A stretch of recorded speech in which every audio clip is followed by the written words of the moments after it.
situation, especially the move of some superpower like US, China, and the situation in Southeast Asia. This year, we are publishing some article related about imperialism because some countries like US or Russia. When China emerged, America feels that its position, its number one position, is being threatened. So Trump is forced to admit that China has power over the world, and therefore US and China must share the power. Now the US realizes that it cannot be the supreme power because China also has the capacity. Then of course there is Russia. Russia also has got strong worldwide power. So each one must have its own supporters.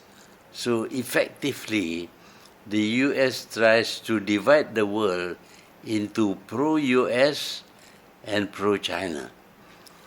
Yeah, for a long time, almost 60 years, the multilateral system has worked quite well. Countries have benefited. Many countries, poor countries, even Malaysia, which was a very poor country before, it has become a middle-income country. And many countries have developed during the multilateral system.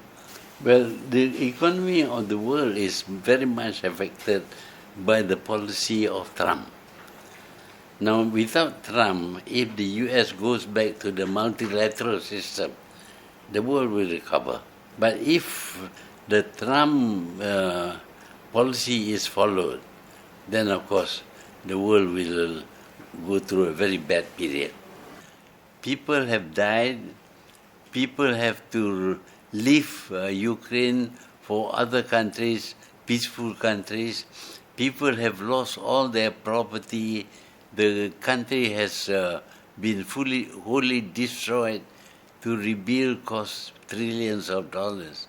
So war is very damaging to both countries, winner or loser.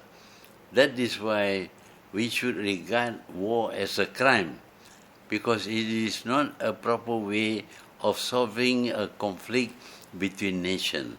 What we advocate is that any conflict should be resolved through negotiation, through reference to third party arbitration, or to go to a court of law, the International Court of Justice, and accept the finding of the court.